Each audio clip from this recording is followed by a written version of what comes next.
আসসালামু আলাইকুম। আজকে আমরা এই ত্রিভুজটি অঙ্কন করব। সমান ৩ ভাগে বিভক্ত করব। উত্তর দিক থেকে দক্ষিণ দিক বরাবর। এদিকের বাহু হচ্ছে ৩০০ ফুট, এদিকের বাহুর পরিমাণও ৩০০ ফুট।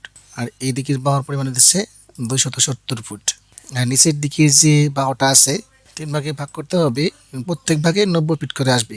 এই ধরনের জমি বন্টন করা খুবই সহজ, কোনো ধরনের হিসাব ছাড়া এটা করা যাবে।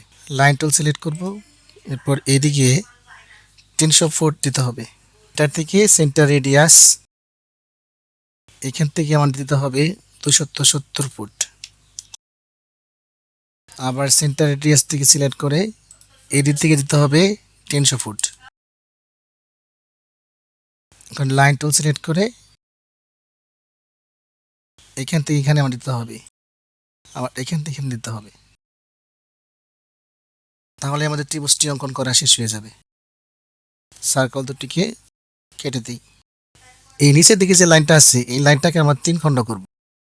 এই জন্য সিলেক্ট করে কিবোর্ড থেকে লিখবেন ডিআইবি, ডিভাইড। তারপরে সিলেক্ট ৩ ভাগে ভাগ করব, ৩ লিখে ইন্টার। এরপর এটাকে সিলেক্ট করবেন। এই ইউটিলিটিস থেকে পয়েন্ট স্টাইল, এখান থেকে আমরা এই ধরনের একটা সাইন ওই রেখার উপর দিয়ে দেব। এখন লাইন টুল সিলেক্ট করব, এখান থেকে এখানে একটা লাইন আসবে। আবার লাইন টুল সিলেক্ট করব, এখান থেকে একটা লাইন এখানে আসবে।